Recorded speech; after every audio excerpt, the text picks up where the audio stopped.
Your goal here is to drain his happiness and force him to work hard again for your attention. Your mission is to be morphine, addictive and hard to live without.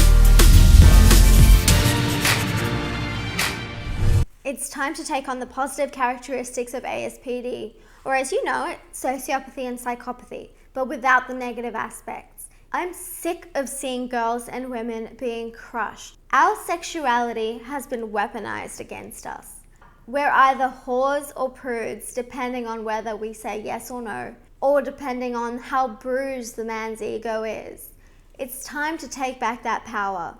Sexuality is extremely potent. Your number one strategy is to dangle the carrot of possible sexual activity. You want to seem available, but just out of reach. Your walk, your style, your body language needs to exude sensuality. Femininity is something that's been used to keep us in our prisons, but men don't understand how easily we can use it to manipulate them. You want him to think, if he behaves the right way, he will get laid.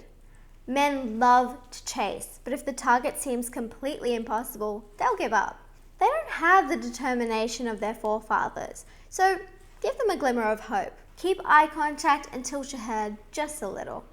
Bring attention to your favorite physical attributes, but most importantly, the mouth and the clavicle or collarbone. Dress in what you feel sexy in, not what the current trend is, though I would keep that in mind. If low-cut tops are your thing, go for a more conservative skirt or pair of pants. And if your legs are what you want to showcase, rock that mini skirt, but pair it with a higher neckline. We want the right amount of skin. Make sure he is taking you out on high-value dates, not a walk in the park or a cheap cup of coffee. You are an investment. You are the one that needs to be courted and spoilt if he wants something out of you. If you do not show value to yourself and you do accept the bare minimum, then that is all he's going to give you. Don't be too dismissive if he touches you in a non-sexual way unless you do feel uncomfortable. Assert your boundaries where they lie, but being completely closed off can send the wrong message that you have no interest in him, and a high-value man will respect that and will respectfully stop pursuing you. A low-value man will keep pursuing, but by this stage, we've kind of weeded him out. You're not meeting him at his house or in a park. Be ruthless when you are assessing him. I assure you, he has done the same. Males have no problems dehumanizing women. Your time is valuable. Your presence is a gift. See him as a set of characteristics and what he can offer you. If you want a pretty face to look at, someone to take you out to nice meals and high-end bars, or someone who can take care of you financially, there's no shame in that, as long as you are not being degraded. Whatever you want, assess the man to see if he possesses these qualities. If not, don't bother with him at all. Or string him along if you want attention. Use Pavlovian conditioning to control his behavior. If he does something that pleases you, like always making the first move, reward him with a dopamine hit of an enthusiastic conversation. If he takes you to your favorite restaurant without you having to ask, be all smiles and compliment him. Make him feel special. Conversely, if he gives you dry conversation, excommunicate him until he ups his game.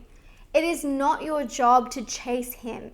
If he offers a low-effort date, let him know you're going to be busy for a while. Your goal here is to drain his happiness and force him to work hard again for your attention. Your mission is to be morphine, addictive and hard to live without. Don't be shy in alluding to your suitors, but don't make it seem like you give out your valuable time without warrant. Now, if you want to use actual sociopathic manipulation, it's time to find out his insecurities and keep them nearby for when you want to exert control. The way to do this is to love bomb him and share your own fake insecurities. If you come across as an open book and appear vulnerable, he'll share his vulnerability with you too.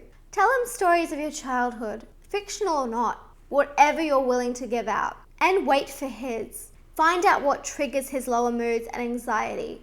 You need to be prepared to use this against him when the time comes. Love bombing is different when it comes to women.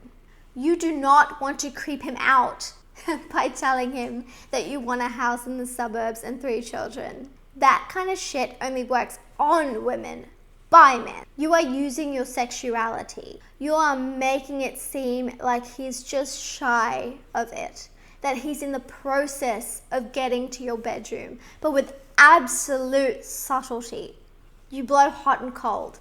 You shower him with realistic praise and understanding, and then vanish for as long as you need to fire up his anxiety, or as he will think of it, butterflies.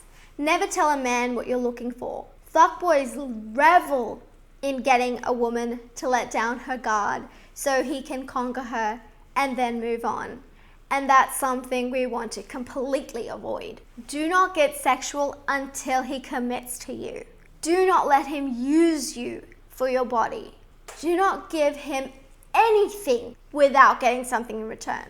This kind of love bombing will create an unhealthy attachment to you in him. So do what you will with that power. If you get bored of him, drop him. Make sure you are seeing multiple men at any given time so that you do not humanize and get attached. False promises will come in handy. Again, men do this to us all the time. You need to dull your sensitivity to guilt and remorse over time as they do.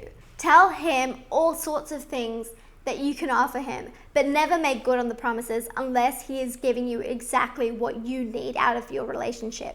Genuine love in an idyllic world wouldn't be this hard to cultivate, and you could go right ahead and have sex with him on a first date and then go on and get married. We do not live in that world.